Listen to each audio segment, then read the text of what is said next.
Oke.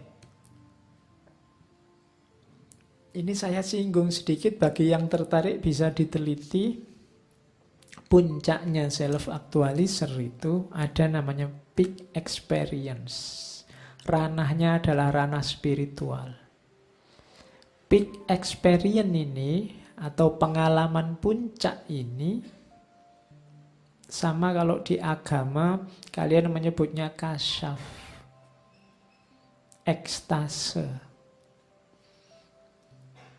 Jadi pengalaman rasa yang luar biasa, nikmat luar biasa, keterpesonaan yang luar biasa yang sifatnya religius mistik.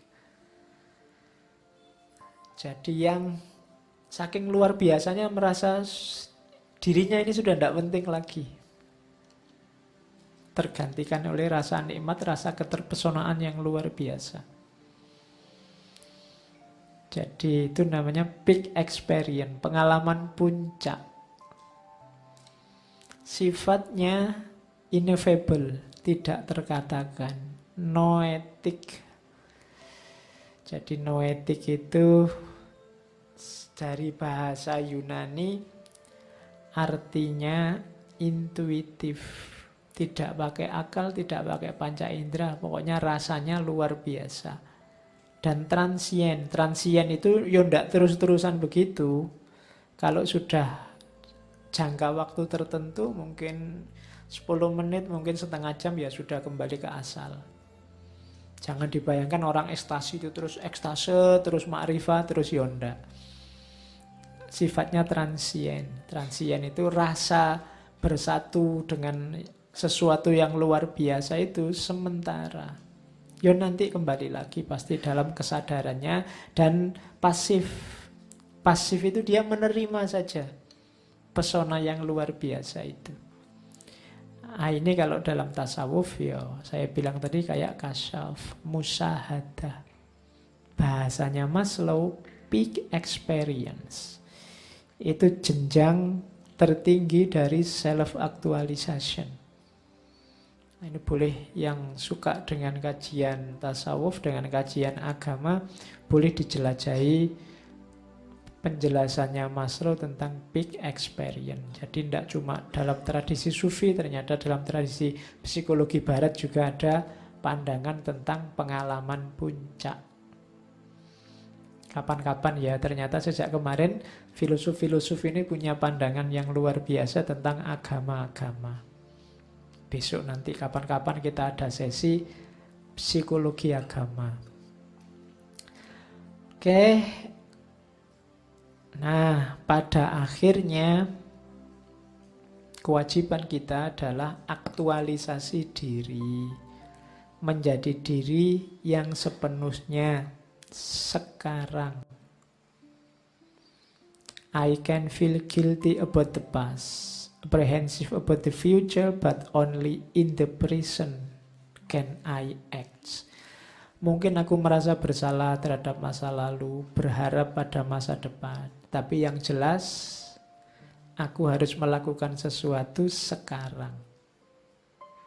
The ability to be in the present moment is a major component of mental wellness.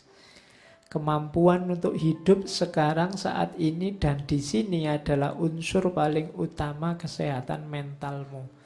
Jangan hidup di masa lalu dan jangan hidup di masa depan.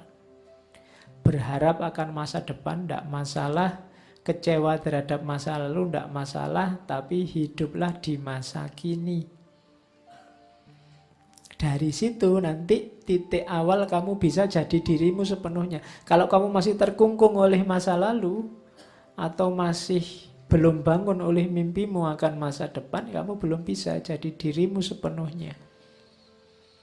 Jadilah dirimu sepenuhnya sekarang.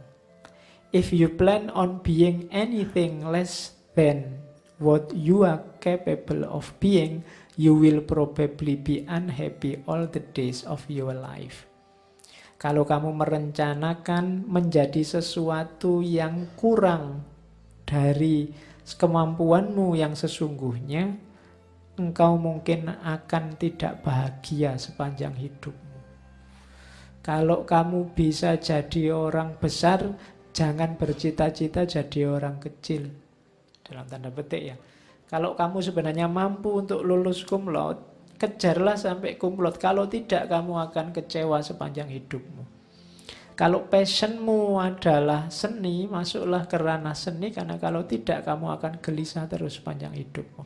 Kalau passionmu adalah dagang, masuklah ke ranah bisnis, karena kalau tidak, kamu akan tidak bahagia sepanjang hidupmu. Don't worry when you are not recognized, but strive to be worthy of recognition. Tidak usah takut tidak diakui orang lain, tapi berusahalah untuk kamu jadi orang yang layak untuk diakui. Ini kalimatnya bisa kamu pahami langsung meskipun harus dipikir sebentar. Jangan takut tidak diakui orang, tapi bentuklah dirimu jadi orang yang layak diakui. Berarti apa? Kamu tidak usah butuh pengakuan. Jadikan dirimu sesuatu. Bahkan be independent of the good opinion of other people. Tidak usah kamu terlalu mempertimbangkan, independen itu kan bebas, dari pandangan orang lain, termasuk pandangan baiknya orang lain. Karena kadang-kadang kalau targetmu adalah pandangan baiknya orang lain, kamu memutuskan itu sesuai keinginan mereka dan bukan keinginanmu.